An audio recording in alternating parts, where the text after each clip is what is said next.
Muchos saludos, les habla el profesor Javier Colón Morera del Departamento de Ciencias Políticas de la Universidad de Puerto Rico. Me acompaña el profesor José Rivera, profesor del Sagrado Corazón y analista de asuntos internacionales en Puerto Rico. Esto forma parte de un ciclo de conferencias que hemos desarrollado conjuntamente la Universidad Sagrado Corazón, la Universidad de Puerto Rico a través de su Departamento de Ciencias Políticas y con el apoyo de la Asociación Puertorriqueña de Relaciones Internacionales. Y de hecho, hoy tenemos como invitado a un pasado presidente de la APRI, el doctor Gerardo González Núñez. Antes de continuar, quiero darle un saludo a José Rivera y permitirle que salude a la audiencia. Muy bien, saludos a todos los que nos ven y nos escuchan. Este ciclo de conferencias entra ahora en una fase en donde vamos a interpelar varios de nuestros académicos e intelectuales públicos alrededor no solamente del significado, sino del impacto del conflicto entre Rusia y Ucrania. Como bien dijo Javier, este programa o este ciclo, debo decir, es traído a ustedes por el Departamento de Ciencia Política de la Universidad de Puerto Rico, recinto de Río Piedra, y también con el apoyo de la institución y profesores del Programa de Estudios Internacionales, Comunicación Global y de la Unidad de Educación General de la Universidad del Sagrado Corazón, así como la Asociación Puertorriqueña de Relaciones Internacionales. Tenemos en el día de hoy un invitado muy especial, el doctor Gerardo González, pasado presidente de la Asociación Puertorriqueña de Relaciones Internacionales, APRI, que nos va con el que vamos a dialogar sobre el impacto económico geopolítico de la guerra de Ucrania. Así que, Gerardo, bienvenido a este ciclo de conferencias. Es un placer tenerte aquí. Bueno, Javier, José Rivera, gracias a ambos por esta invitación y saludo a la audiencia que nos está escuchando y viendo a la misma vez. Muchas gracias, Gerardo. Déjame decirle algo a la audiencia sobre el trasfondo de Gerardo. Gerardo es economista, es especialista en temas internacionales y en temas que tienen que ver también con negocios internacionales. Eh, Acaba de publicar un libro sobre turismo en el Caribe, pasado, presente y futuro. Eh, Así que está muy al tanto de distintos aspectos de las relaciones internacionales. Ha acumulado una extensa experiencia académica y profesional en Cuba, América Latina, Estados Unidos y Puerto Rico. En este momento se desempeña como profesor de economía en la Universidad Interamericana.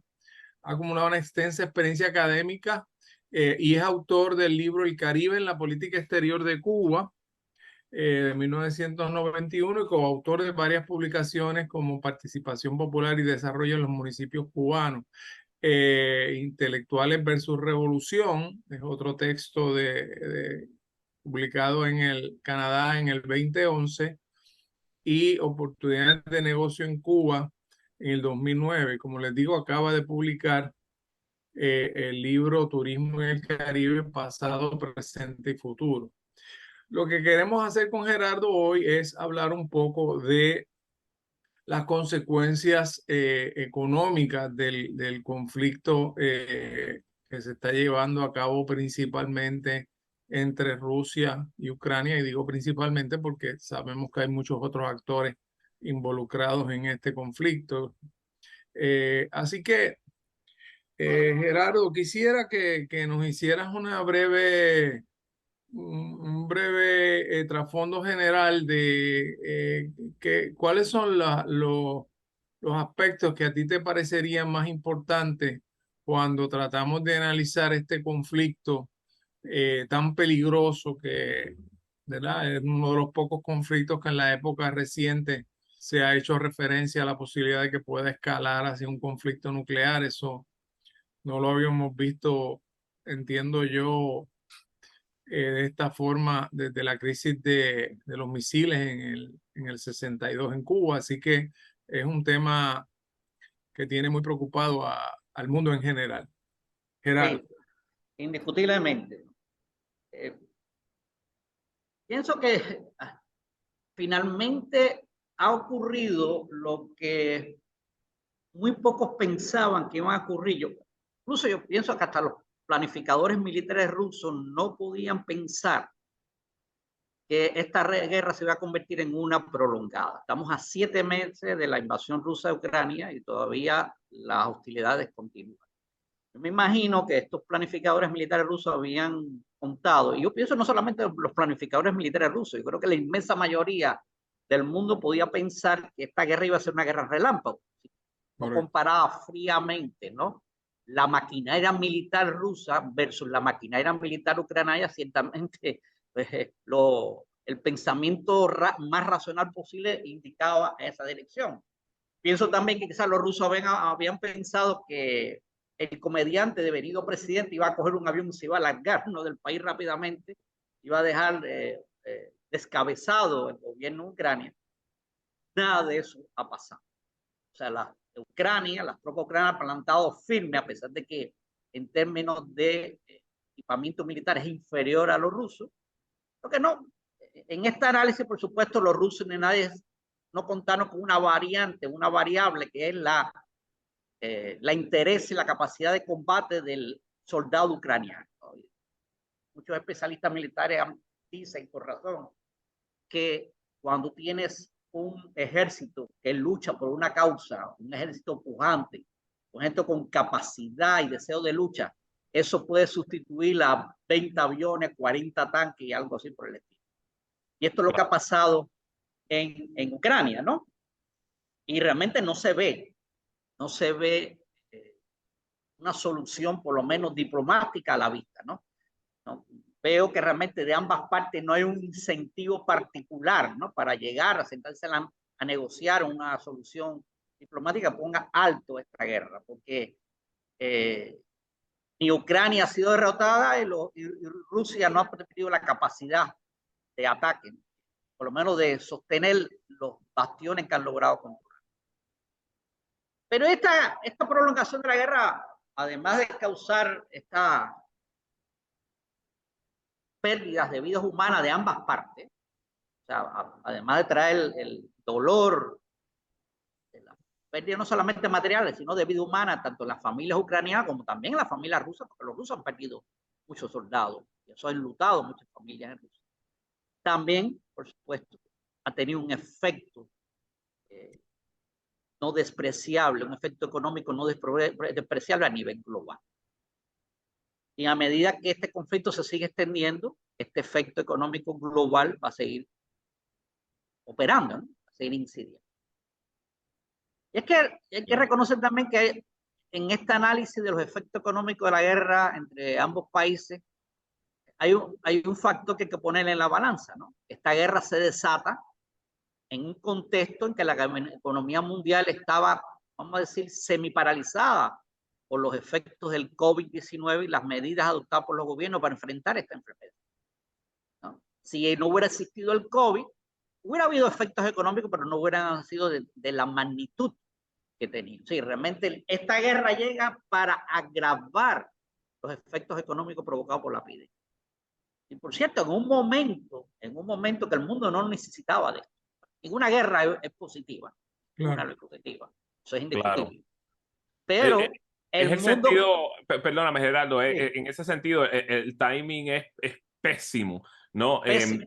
Sí, la guerra... la invasión comienza, la guerra comienza en uno de los peores momentos posibles, donde todavía nos estamos recuperando del golpe contundente de la pandemia del COVID-19 y su efecto en la economía global, particularmente toda la cadena de suministro, a través de esa paralización en un momento dado.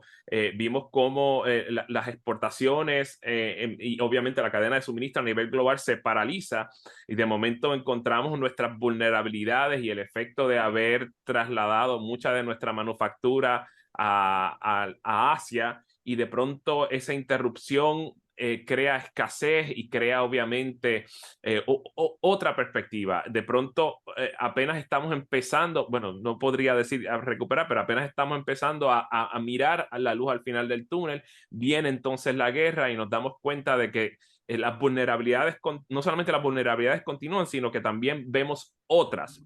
Por ejemplo, las exportaciones de granos, fertilizantes y claro está, combustibles fósiles. Pero, perdona la interrupción, pero...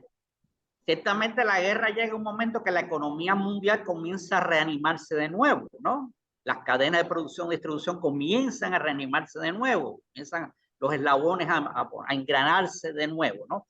Y llega esta guerra y se convierte como un detente a este esfuerzo de recuperación. El impacto económico básico que provocó este conflicto, que ya lo venía provocando la pandemia, es en la inflación. La inflación, como imagino que muchos sabrán, es el incremento generalizado de los precios, fundamentalmente los precios de los artículos de primera necesidad que las poblaciones, los países necesitan consumir para poder funcionar. Ahora, aquí ha operado una cuestión sui generis que se diferencia de otras guerras, ¿sí? Y que hace que la inflación, o que ha provocado que la inflación ha sido mucho mayor que en otros conflictos bélicos. En otros conflictos bélicos que hemos tenido con anterioridad, donde se han involucrado países grandes productores y exportadores de energéticos, el factor que ha provocado este conflicto bélico, vamos a poner como ejemplo la guerra árabe-israelí del año 1973, la guerra del Golfo del año 1991, el posterior invasión norteamericana a Irán, el contexto de la guerra antiterrorista después del resultado de los ataques del 11 de septiembre, generó también un proceso inflacionario. Pero inflacionario, ¿por qué? Porque involucró grandes productores exportadores de petróleo y, por supuesto, provocó una interrupción de las exportaciones del crudo, componente energético fundamental en la matriz generadora de energía a nivel global, que hizo que el precio del combustible se elevara, y eso ustedes saben que todo lo que se produce en el mundo lleva combustible como fuente de energía, y provocó que los precios de los artículos de primera necesidad, alimentos, etcétera, también se incrementaron. Ahora ha pasado algo similar, pero con un agravante. Es que este conflicto involucra a dos actores que tienen un peso fundamental en el comercio de otras mercancías diferentes a los energéticos. Quiere decir que el incremento de la inflación que ya venía, que ya existía por el COVID, ¿por qué venía por el COVID? Porque vamos a recordar que una de las medidas adoptadas, sobre todo en las economías desarrolladas, para paliar los efectos de la pandemia, fue inyectar dinero en circulación para apoyar a los sectores más desvalidos, sobre todo, pero los sectores empresariales, o sea, inyectar liquidez. Eso aumentó la demanda agregada en la economía mundial, cuando en un momento la oferta viene de servicio para satisfacer esa demanda agregada está bien baja. Este gap lo cubre el incremento de los precios. Ya existía esa inflación y ahora este conflicto inyecta nuevos elementos a esa inflación ya acumulada que existía. Es como yo tengo una hoguera y le echo un fuego, lo quiero apagar, pero en vez de apagarlo con agua, le estoy echando más gasolina. Es el mismo efecto. Y es no solamente por la vía de los energéticos, el incremento de los precios de los energéticos, sino también por la vía de disminución de las exportaciones de muchos productos que Ucrania y Rusia producen y lanzan al mundo históricamente. Yo voy a compartir unos datos en esta línea, ¿no? Vamos a hablar de lo básico, ¿no? De lo obvio, que es lo de los energéticos, ¿no? Para que la audiencia tenga una noción del impacto de esto, ¿no? Rusia es el tercer exportador de petróleo a nivel mundial, con 5 millones de barriles diarios. O sea, Rusia exporta normalmente 5 millones de barriles diarios. Ustedes saben que una respuesta del mundo occidental a esta acción rusa fue decretarle sanciones. A nivel mundial, uno de los elementos de las sanciones fue estimular a que los países no compren crudo. Esto no se ha comportado igual en todos los países, porque realmente hay países que no pueden sustituir de la noche a la mañana las importaciones rusas, porque hay muchos países que son grandes compradores del crudo ruso históricamente. Ciertamente, esta capacidad de 5 millones de barriles diarios, no hay, en el mundo no hay capacidad para sustituir esa producción, no la hay. Es decir, que las sanciones adoptadas por Occidente contra Rusia ayudaron precisamente a incrementar la inflación vía los energéticos. Ucrania es algo similar.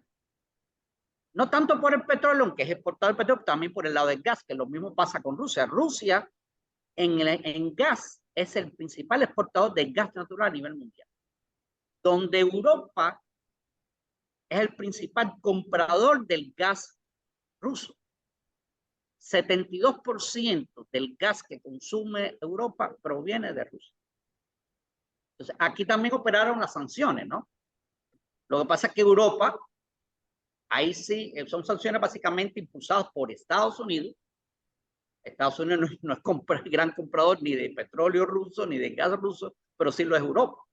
Eso, la respuesta europea a la invitación norteamericana a no comprar más gas y crudo ruso fue tomada tímidamente, porque a diferencia del petróleo, que tú puedes entonces también, ¿no? Puedes ir a otra parte del mundo con los tanqueros y cargar petróleo, el gas natural tú no lo puedes meter fácilmente en un tubo, ¿sí? En un barco. Tienes que tener una logística de transportación particular para poder trasladarlo. O sea, por eso Europa no respondió con la misma energía que respondió Estados Unidos a la invitación a crearle esas sanciones. Claro, ¿cómo Rusia responde? ¿De qué forma? Dice, me van a sancionar, pues redujo la exportación de gas a Europa. Y este elemento también ayudó a impulsar el precio del gas natural. Es decir, que estamos hablando en energético, incremento del precio en el crudo, incremento del precio del gas natural. Exactamente, Gerardo, si me permite. Sí. Una de las cosas que yo que había mencionado en los medios de comunicación, tanto locales como internacionales, era la variable del gas natural. Y una de las preguntas que yo hacía o que yo me hacía y que transmitía al público en general era precisamente esta dependencia europea del gas natural es quizás el punto más vulnerable en términos del posicionamiento de la Unión Europea, precisamente porque casi 3/4 partes de las importaciones de gas natural a Europa vienen de Rusia. Entonces, ningún país que también produzca gas natural está en posición de sustituir eso, porque primero porque probablemente no tienen esa capacidad de extraer gas natural como la tiene Rusia y tampoco poseen la infraestructura para enviar ese gas natural. Pensando yo acá en Qatar, en el norte de África, Argelia, Libia, ninguno de esos países tiene la capacidad de generar, ¿verdad? Creo que son los metros cúbicos de gas natural para satisfacer la demanda europea. Entonces, otra parte muy dramática de esta variable es precisamente el invierno se acerca, el invierno viene y ya estamos empezando a notar señales señales de menoscabo en el entusiasmo en la guerra con Ucrania, porque ya los europeos en general están empezando a preocuparse por no solamente sus facturas de energía, de gas natural, a medida que se acerca, ¿verdad?, las bajas en la temperatura y obviamente la necesidad de calentar los hogares, los negocios y obviamente los europeos, particularmente los alemanes, pero todos en general, están empezando a trabajar, ¿verdad? Scramble, algún tipo de solución y claro está, como se dice en inglés, they're coming up short. Realmente tienen mucha dificultad en articular algún tipo de solución que los mantenga que mantenga sus poblaciones, ¿verdad? Bastante cobijadas en términos de calefacción en el invierno. Y yo creo que creo que diste en el clavo ahí. Sí, hay una solución, pero que no es universal, ¿no? Que es sustituir gas natural por gas licuado. Y ahí tenemos Y ahí tenemos otros mercados exportadores que pueden tímidamente cubrir cierta demanda, como es Australia, por ejemplo. Australia es un gran exportador de gas licuado. Lo que pasa es que el gas licuado, usted sabe, es el gas que viene ya en contenedores metálicos, ¿no?, de ciertas dimensiones. No es una solución universal, sobre todo teniendo en cuenta que mucha de la calefacción que se usa en Europa se genera centralmente en grandes unidades. Eso necesita recibir gas en tomas muy grandes, o sea, en flujos muy grandes. El gas licuado son contenedores, balines, ¿no?, donde viene el gas, donde esas soluciones pueden ser micro, ¿no?, para ciertos negocios. No me imagino una casa, un apartamento, digamos, en Holanda o en Alemania, por ejemplo, en Alemania, que es un gran comprador de gas natural ruso. No trato de visualizarme cómo un alemán puede poner un balín de gas licuado en un equipo de esa calefacción, que además la calefacción es central. Es decir, que la solución del gas licuado es una solución parcial. Pero en este contexto hay un agravante que va a golpear fuertemente este invierno. Esta semana hubo una explosión en una de las gasoductos que pasa por debajo del Báltico, que es el famoso Nord Stream 2, que ya Europa ha dicho que fue producto de un sabotaje. O sea, esa es una de las gasoductos importantes que suministra gas a Dinamarca y a Alemania y a otros países de la periferia. Y ese gasoducto explotó. Hubo varias explosiones. De hecho, se ha visto fotos, no sé si han podido ver la foto, del liqueo de gas en el mar Báltico. Dicen que debido a esas explosiones ya ese gasoducto quedó inutilizado. Entonces, esto va a complicar más el suministro de gas. O sea, además de la acción consciente de Rusia, que dijo, bueno, a mí me sancionan, yo cierro un poco la válvula. Y disminuyó la venta de gas a Europa. Ahora con este accidente, que dicen que no es accidente, se están diciendo que es un sabotaje hecho por los rusos, pues el poco suministro de gas que iba entrando a Europa ahora se va a ver disminuido, porque estas explosiones, y se detectaron, ¿no?, a través de sismógrafos, fueron explosiones, inutilizó ese gasoducto. Eso sí va a complicar, en víspera de la entrada del invierno, lo tenían a las puertas, va a complicar el escenario europeo en este sentido. Dime, Javier. Déjame intercalar algo, porque me parece que has hecho muy bien en enfatizar el tema de la pandemia y cómo la economía internacional ya estaba afectada por la pandemia.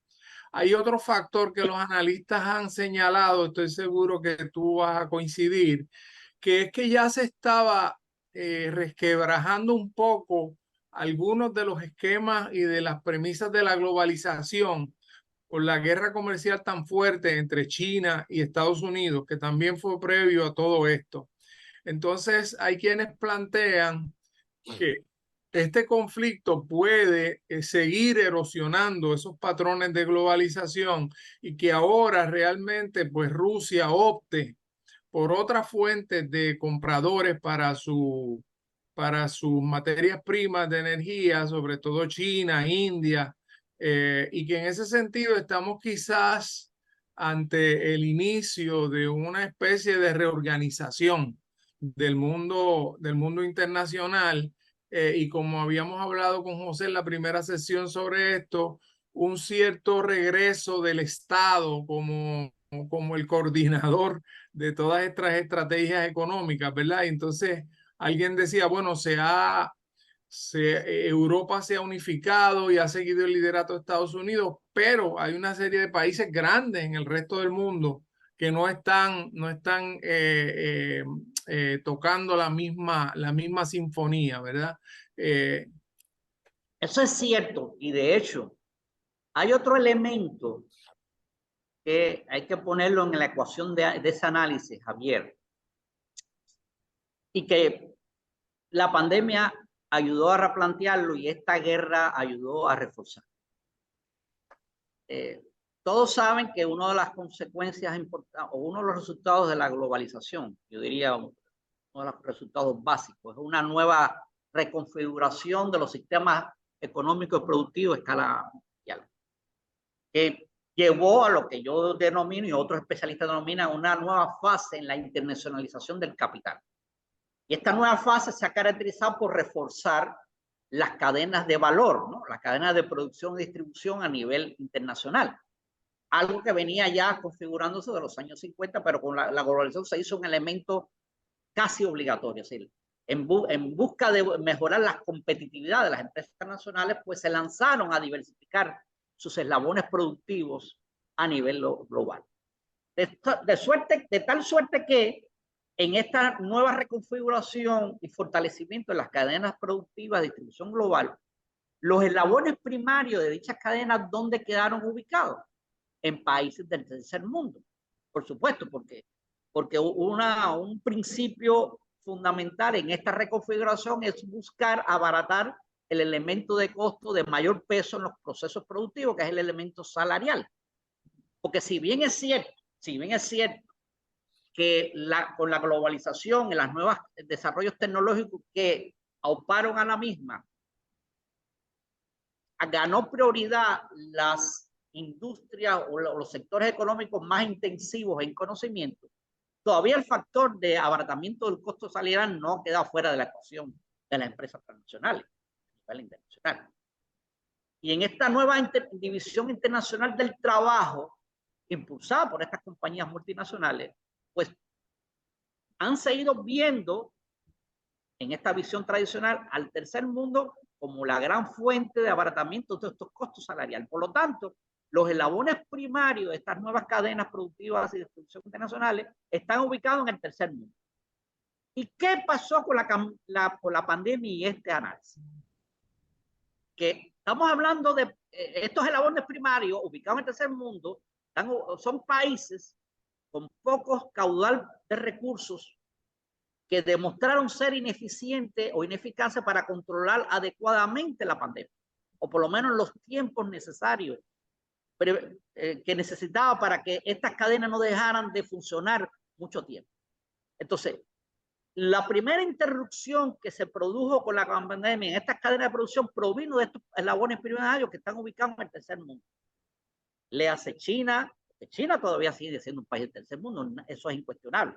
No pensemos que porque China es una gran es el segundo país en términos de producción, de Producto Interno Bruto, no está todavía ubicado en el tercer mundo, porque el Producto Interno Bruto per cápita, si nosotros lo sacamos, está por debajo de $1,000.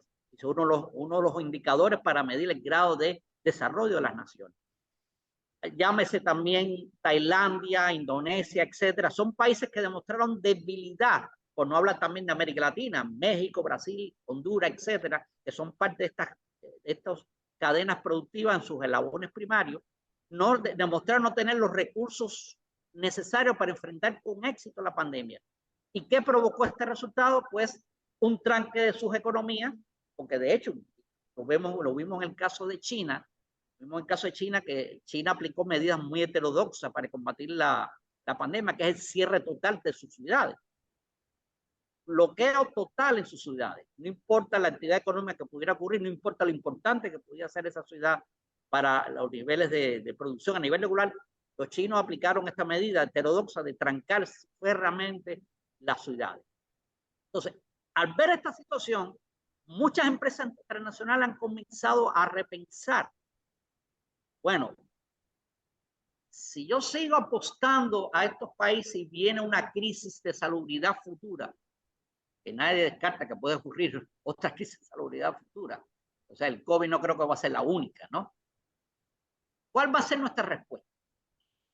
Y ya muchas empresas internacionales están repensando mover sus industrias a lugares un poco más seguros, pagar más salarios a territorios o escenarios económicos donde quizá el costo salarial fuera mucho más alto, pero con un entorno macroeconómico y social más favorable para seguir operando en medio de la crisis.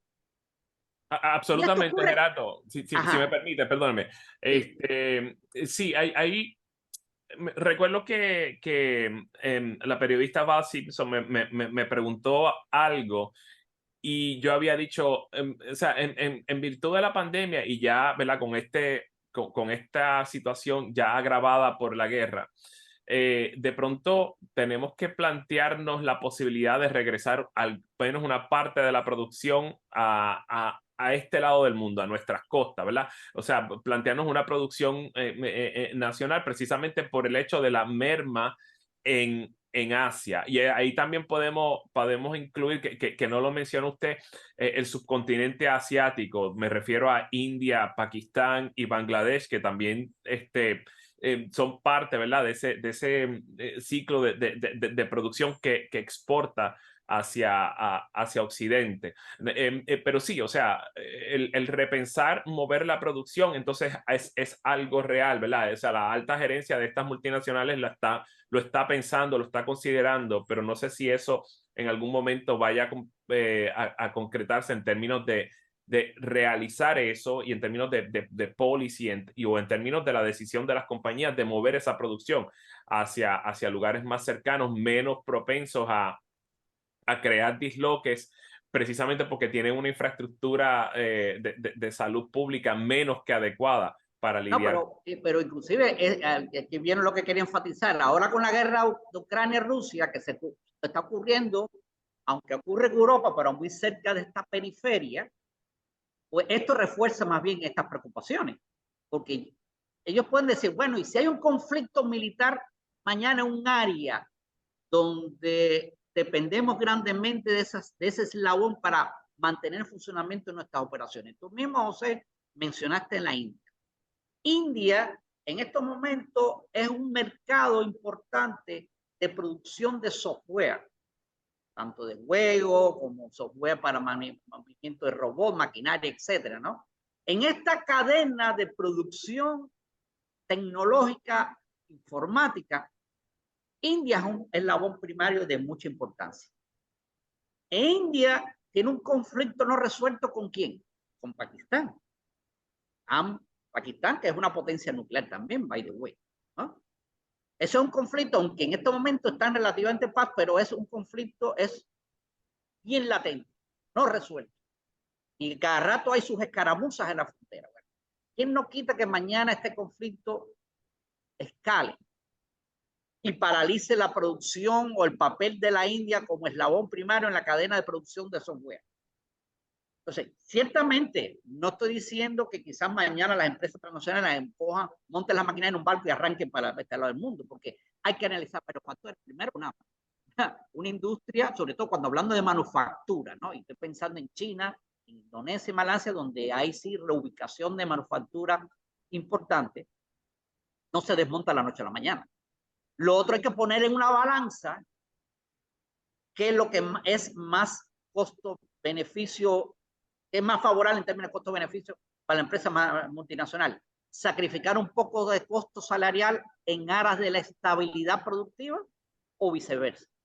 Pero lo cierto es que ya los grandes ejecutivos, las empresas transnacionales, están considerando estas cosas. Esto es lo que ha llevado a muchos especialistas a decir que se está produciendo un proceso de desglobalización o se podría producir un proceso de desglobalización en la medida que rompa uno de los elementos que es la columna vertebral, lo que ha sido la columna vertebral de la globalización, que es estas nuevas tendencias que ha reconfigurado las cadenas productivas y distribución a nivel global. Es decir, que inclusive la guerra Ucrania-Rusia ha agregado un elemento adicional de preocupación en el campo económico y geoeconómico, ya no para los gobiernos, también para las empresas multinacionales. Esto es un elemento interesante, ¿no?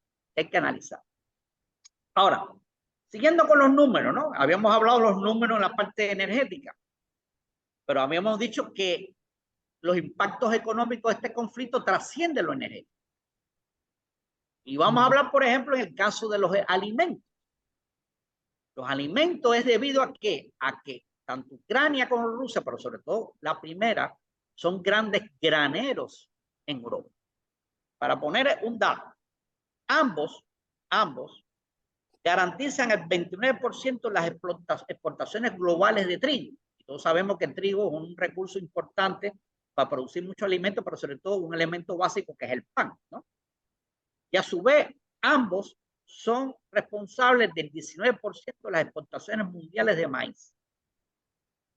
A su vez, tanto Ucrania como Rusia garantizan el 60% de la producción mundial de aceite de girasol, que es un componente importante para producir distintos tipos de aceite para distintos tipos de uso, ¿no?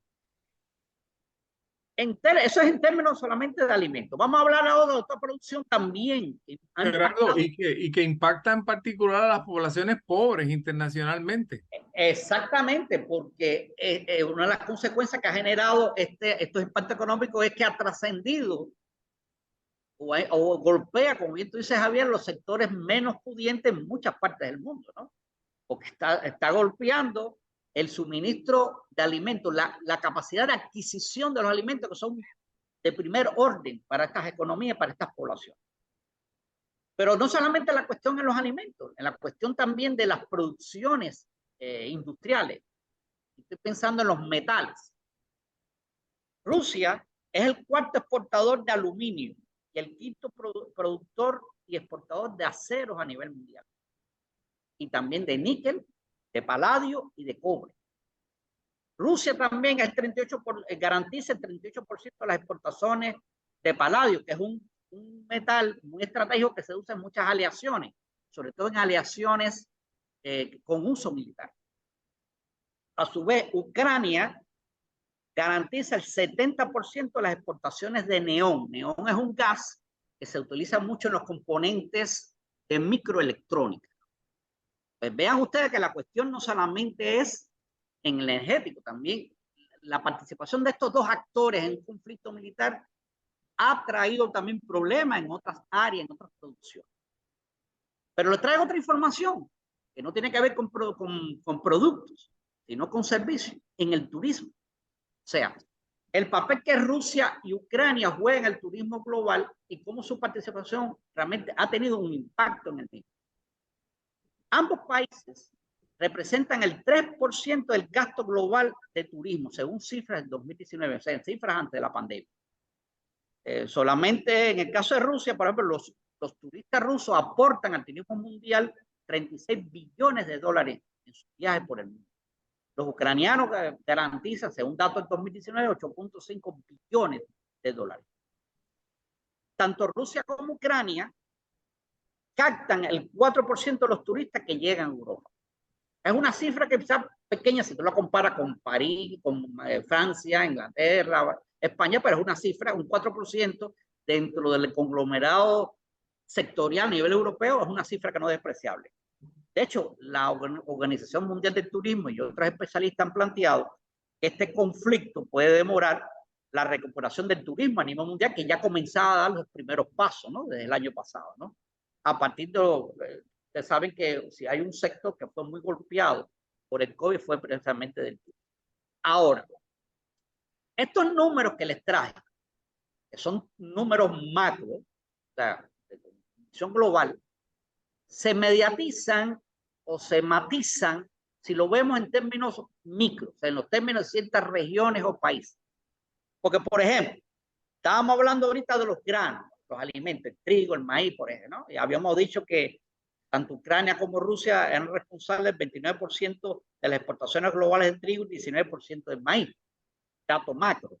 Pero, sin embargo, Medio Oriente, como región específica, depende de un 50% de la compra de granos de Ucrania. Solamente en Medio Oriente. Turquía y Egipto, países que están cercanos, sobre todo Turquía, ¿no? Al área de conflicto, reciben casi el 70% de sus importaciones de trigo de Ucrania y de Rusia. Y Ucrania es el principal proveedor de maíz de China. En el caso, por ejemplo, ahorita hablando del turismo, estas cifras que podrían parecer pequeñas en el contexto global para algunos países pueden ser más grandes. Ustedes saben que una de las sanciones que el mundo occidental le puso a Rusia es evitar que aerolíneas rusas pasen por sus espacios aéreos. Y esto, por supuesto, es un factor que bloquea grandemente el trasiego de viajeros rusos, ¿no? Y esto, por supuesto, impacta a ciertos mercados que dependen mucho de los turistas rusos. Por ejemplo, Vietnam. Para Vietnam, Rusia es el tercer mercado emisor, como lo es para Cuba. Para Cuba, Rusia, hasta el 2019 se había convertido en el cuarto país, mercado emisor de turistas para Cuba. Es decir, que estos números globales tienen un impactos particulares de gran magnitud para países y regiones en particular. Gerardo, Ajá. se me ocurre que un aspecto que podríamos conversar, no sé si hoy sin otro programa, ¿verdad? Porque esto, como vemos, es complicado y muy complejo y muy abarcador. Pero se me ocurre que también había que entrar en la ecuación en los complejos militares de los distintos países, porque lo que observo es una tendencia al alza tremenda en los presupuestos militares, tanto de Japón como de Australia, como de Estados Unidos. Se habla hasta, alguna gente hasta de llevar hasta 1 trillón el gasto militar en Estados Unidos. O sea que también aquí hay ganadores, ¿verdad? Sectores que... y un aceleramiento, ¿verdad? De lo que llamábamos antes la competencia nuclear por nuevas tecnologías, etcétera.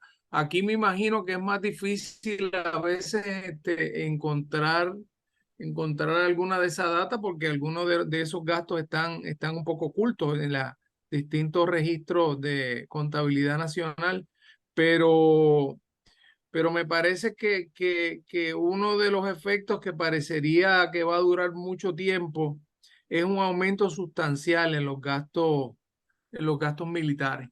Y creo que sí, ciertamente, y eso también tiene su impacto económico, ¿no? Ya como bien tú has planteado en los equilibrios presupuestarios de los países, ¿no? Quizás los países se han tenido que ver en la necesidad de reforzar ese componente militar, no lo tenían presupuestado para este y los próximos años. Yo creo que habría que preguntarle a países muy cercanos a la frontera o la periferia rusa, como por ejemplo Finlandia, ¿okay? Exacto. Los mismos países del Báltico, que siempre han visto con recelo lo que su vecino ha hecho o dejado de hacer, ¿no? Rusia, ¿no? Sí. Los países del Báltico no han tenido una experiencia histórica muy agradable en su relación con Rusia y todos sabemos, por ejemplo, inclusive la misma Suecia, ¿no? Como países que ayer ni tan siquiera se planteaban entrar a la OTAN, ya plantearon oficialmente entrar a la OTAN como una medida de autoprotección. Pero por supuesto, la entrada a la OTAN implica no solamente el acto protocolar de firmar un acuerdo, sino implica ciertos compromisos de carácter militar, que eso va a generar, va a implicar importantes inversiones, uso de gastos públicos para poder reforzar el componente militar de sus respectivos países para garantizar, ¿no? La protección, la seguridad ante este nuevo enemigo que ha aflorado, que es Rusia, ¿no? Sí. Que tiene sus propios intereses geopolíticos. Yo quisiera para terminar, por lo menos mi presentación, como se ha ido dialogando, introducir en este análisis un elemento que algunos analistas inclusive han estado ya ventilando estos medios de Internet, que no tiene que ver con las consecuencias económicas, ¿no? Inmediatas, ¿no? Hasta que hemos hablado, sino que tiene que ver con las causas o reales motivaciones de este conflicto y lo que esto representaría para el futuro. Y se inserta mucho, Javier, con lo que tú acabas de traer, ¿no? La cuestión de los incrementos de los presupuestos militares es hasta qué punto esta guerra fue una guerra realmente con motivaciones geopolíticas y no es una guerra también que tiene importantes motivaciones geoeconómicas, sobre todo sobre la capacidad de control de los flujos de energéticos a nivel global. O sea, vamos a poner un poco esto en contexto, ¿no? Lo que se ha ventilado, sí, se ventilaba desde el año pasado, antes de que el conflicto arrancara, era la preocupación rusa al avance de la OTAN a su frontera, ¿no? Claro. Ya había avanzado un poco por el lado noroeste de su frontera, cuando algunos de estos países bálticos entraron a la OTAN, y lo que exasperó ya vamos a llamarle la paciencia rusa, fue el interés del nuevo gobierno ucraniano, de Zelensky, de decir, bueno, yo me quiero meter también a la OTAN. y el impulso, el beneplácito que Europa, pero sobre todo Estados Unidos, le dio a esta iniciativa. Entonces, bueno, Rusia ha inaugurado un discurso diciendo, no, yo no vamos a permitir que la OTAN, que Ucrania se meta en la OTAN, porque ya esto amenaza directamente mi integridad, mi seguridad. Una amenaza existencial. Es una amenaza existencial. Exacto. Pero aquí, esto es lo público, ¿no?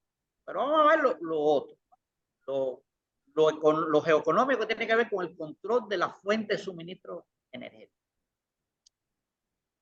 Cuando se planteó por parte de Europa y de Rusia, años atrás, construir estos dos gasoductos por el Báltico, los famosos Nord Stream 1 y Nord Stream 2, sobre todo el 2, que acabo de hablar que según se declara, acaba de ser saboteado y inutilizado. Estados Unidos se opuso fuertemente a que se construyera el mismo, alegando que esto iba a reforzar la dependencia europea de... Se opuso, pero vehementemente se opuso. Europa no le hizo caso a Estados Unidos y dijo, go ahead, vamos a construir Nord Stream.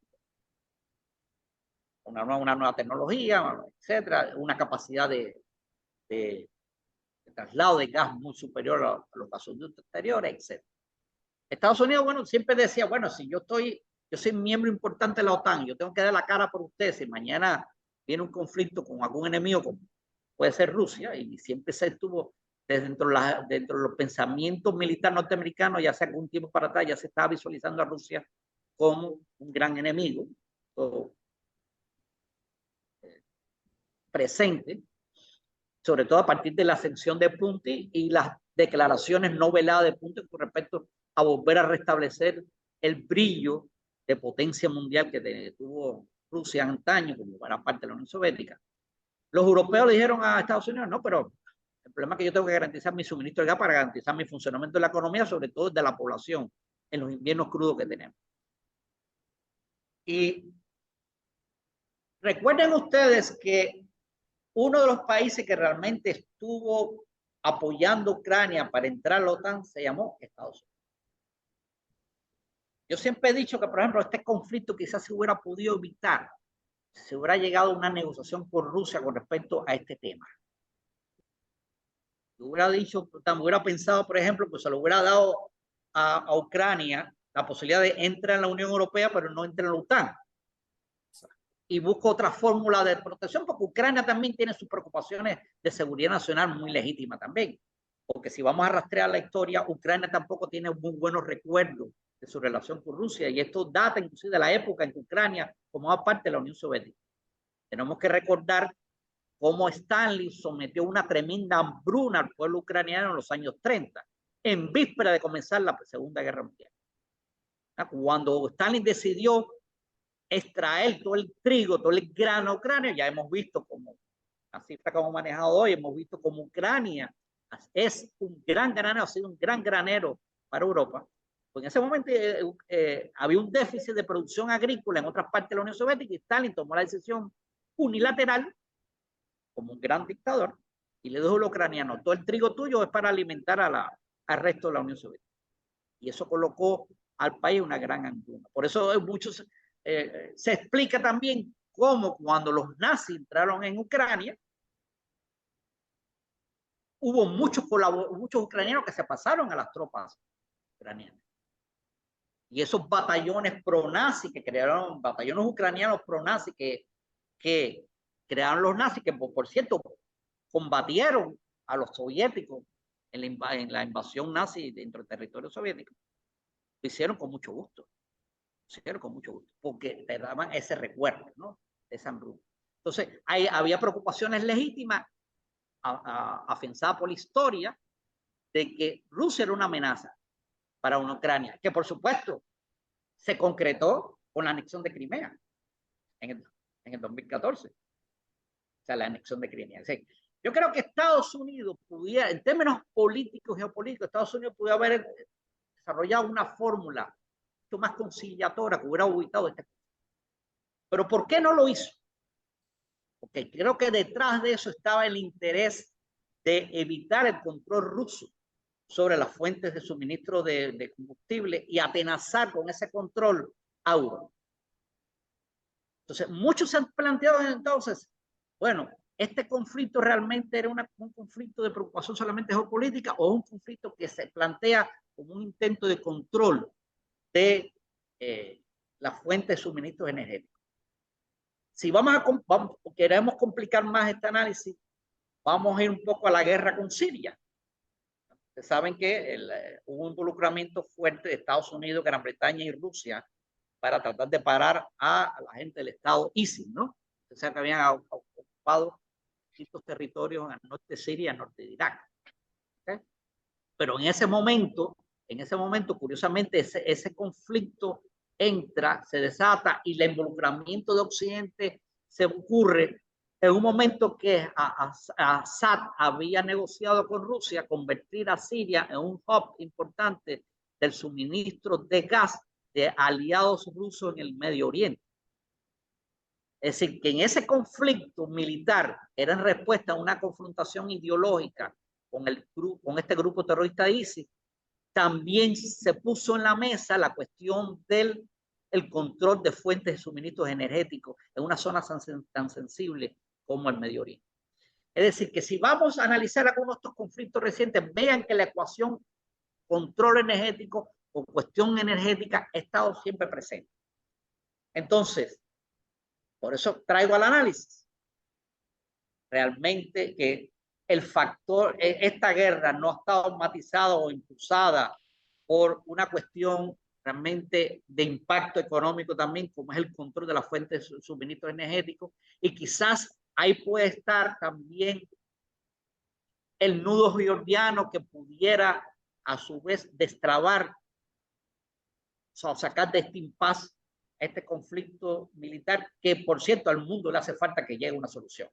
Porque ciertamente... Gerardo, déjame hacerte una pregunta y entonces le paso los topos a José porque no quiero que José se sienta que estoy aquí monopolizando. Pero conociendo bien tu expertise en asuntos del Caribe, eh, tu experiencia de vida e intelectual con los temas de Cuba, me gustaría que comentes los acercamientos que ha estado realizando Estados Unidos con Venezuela para ver si se puede aumentar la producción venezolana dirigida a Estados Unidos.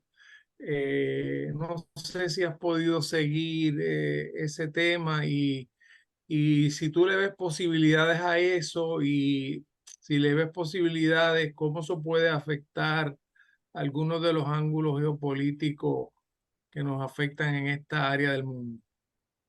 No, ciertamente Estados Unidos en su desespero por tratar de controlar a los rusos, ¿no? Tratar de buscar fórmulas de que arrodilla a los rusos en este conflicto, pues inesperadamente se giró al gran enemigo en América Latina, que era Venezuela, bueno, además de Cuba, ¿no? Pero Venezuela, ¿no? Y todos eso vamos a recordar las intensas sanciones que Estados Unidos le impuso a Venezuela desde la época de Donald Trump, ¿no? Que se reforzó, inclusive Biden siguió respetando en ese sentido. Pero en este intento por tratar de arrodillar o controlar el impulso ruso en esa guerra del Golfo y por lo menos irle cercenando su capacidad económica, pues inesperadamente Estados Unidos se vira para su gran enemigo en América Latina, que era la Venezuela de Maduro. Que no es Venezuela, no es Venezuela per se, la Venezuela de Maduro.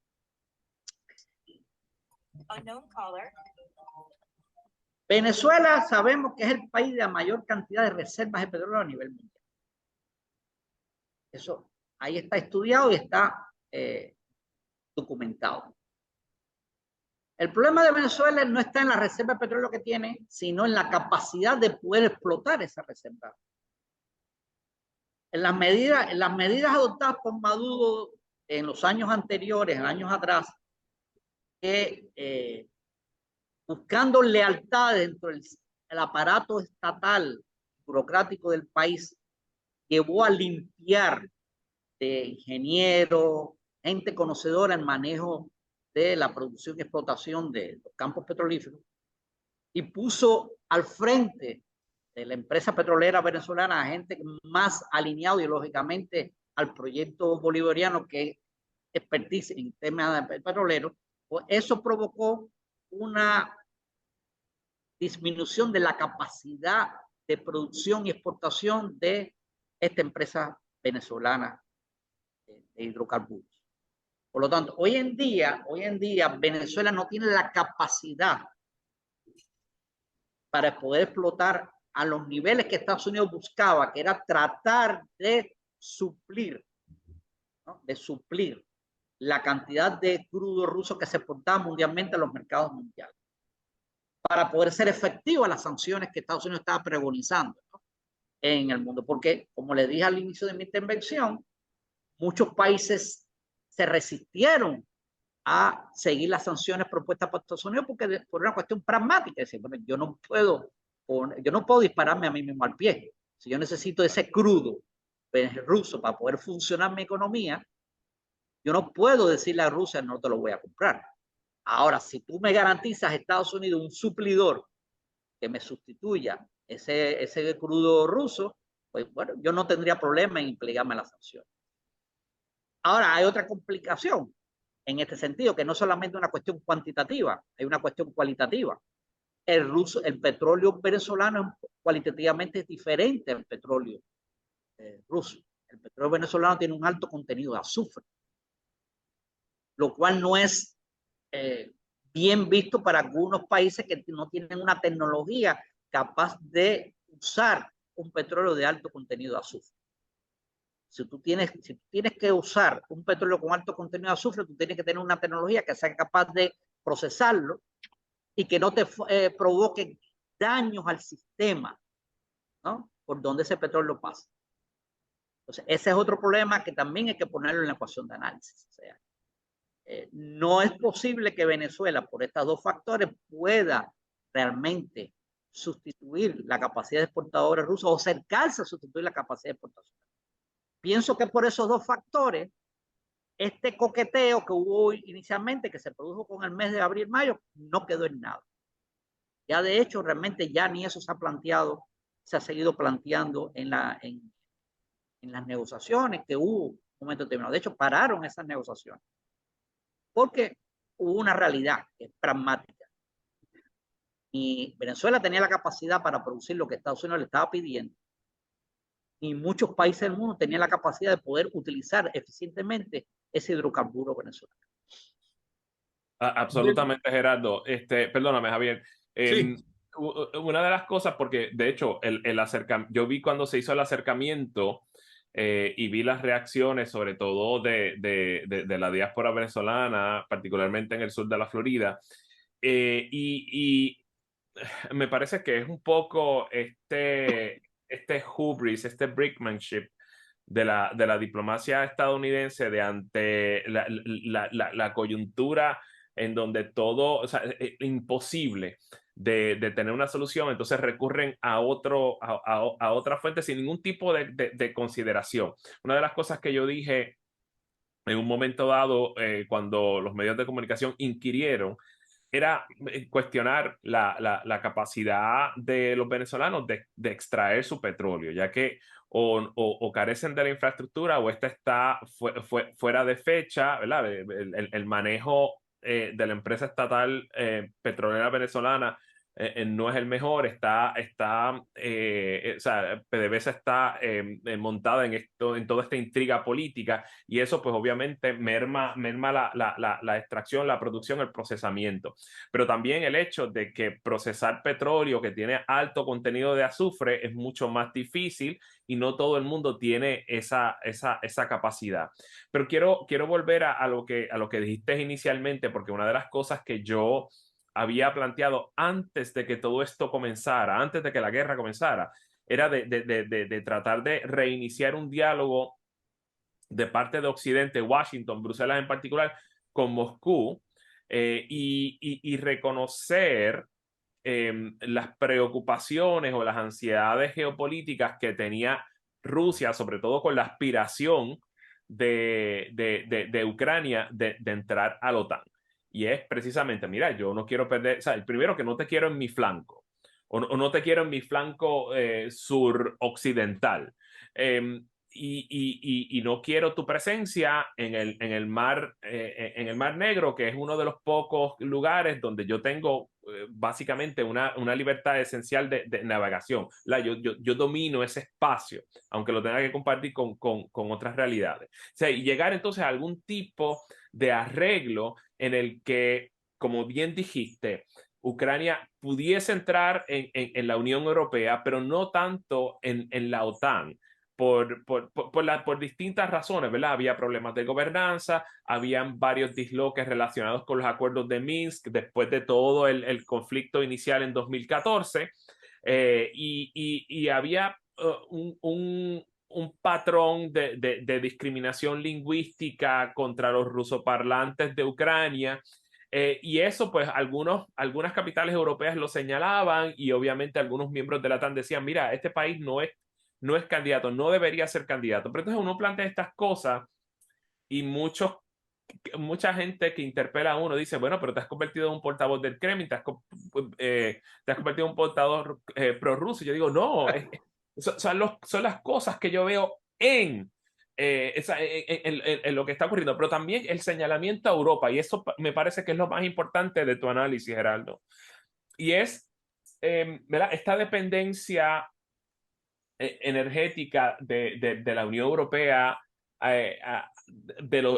hacia Rusia, y ese señalamiento que Estados Unidos le hace, y que Europa no ha sido capaz de buscar fuentes de energía alternativa. Entonces, mientras están desfasando en algunos países como Alemania en la energía nuclear, su energía verde o fuentes renovables de energía no cubren esa laguna, o no corren al mismo paso que estamos desfasando la energía nuclear. Entonces tienen que suplir esa laguna con gas natural. Y yo creo que hay que señalarle a Europa, ¿verdad?, la inconsistencia de su discurso en términos energéticos, de energía verde, energía renovable, porque es que no está a la altura de lo que debería ser con tanta prédica, ¿verdad? Europa se llena la boca de energía verde, o sea, de procurar articular o promover o empujar energía verde, pero ciertamente en la práctica no están, o sea, no son consistentes. Y dependen mucho de esos combustibles fósiles, y creo que eso también es parte de lo que complica las cosas, lo que complicó las cosas previo al conflicto, y lo que sigue complicando, y probablemente en algún momento se podría resquebrajar este frente unido en contra de Rusia en términos de sanciones. Mira, Gerardo, ya se está acabando el tiempo, así que voy a hacer un comentario para que lo incluyas en un análisis final. Eh, que es lo siguiente, entre ese cuadro que plantea José, ¿verdad? Con el cual yo coincido totalmente. ¿Cómo miramos este conflicto si todo indica que es un conflicto que no tiene una solución rápida, sino que, por el contrario, el hecho de que se hayan hecho algunos avances militares importantes por parte de Ucrania, como que han levantado de nuevo la idea de que Ucrania incluso podría ganar el conflicto, ¿verdad? Y eso es lo que se está transmitiendo en los medios dominados por Estados Unidos. Así que no parecería que hay una solución política a corto o mediano plazo. Entonces, estas contradicciones que plantea José se hacen más difíciles de gestionar. Quisiera que puedes unir ambos asuntos. Bueno, el escenario es bien complejo, porque aquí estamos hablando de, ya José lo había dicho, de agendas nacionales totalmente diferentes. Exacto. Como yo dije al inicio de mi intervención, yo no veo motivación entre Ucrania y Rusia para sentarse a la mesa a negociar. No la veo. No la veo. O sea, los ucranianos legítimamente están planteando, no, yo no voy a aceptar que Rusia se apodere de un importante segmento de mi territorio. O sea, acepté Crimea porque no me quedo más remedio, pero yo no voy a aceptar esto. Rusia no ha cumplido todos los objetivos que me imagino se plantearon al inicio de la guerra, pero ahora están luchando por lo menos de mantener ese espacio que han conquistado, que está inmediato a su frontera.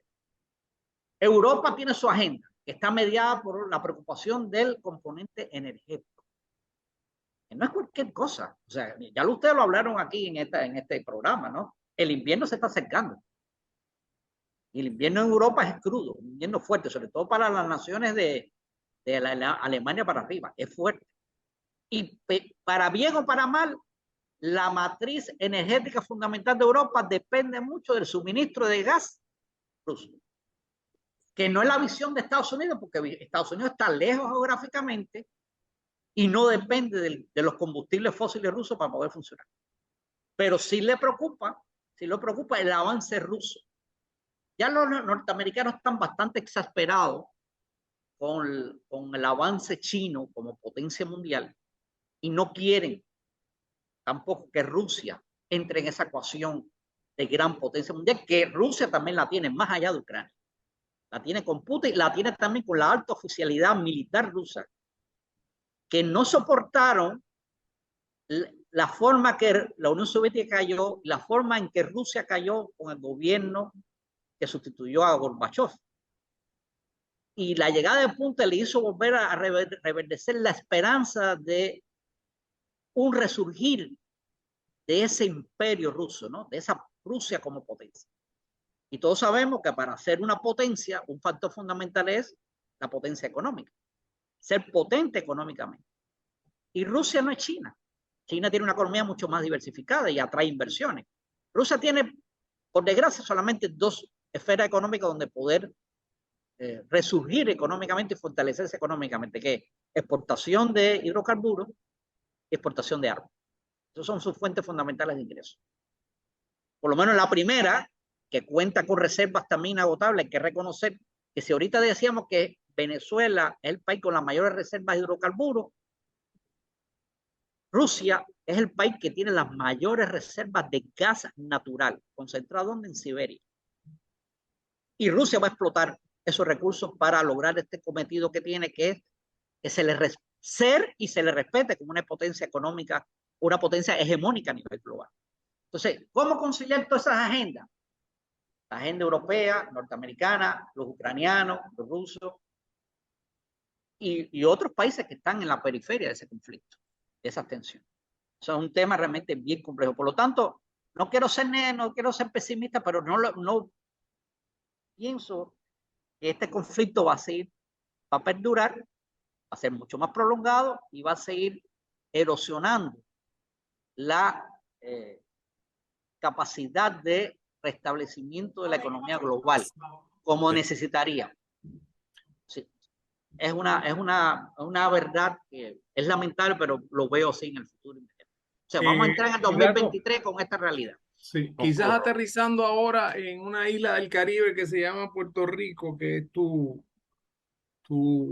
lugar de trabajo en este momento y tu segundo país, me imagino. Esto,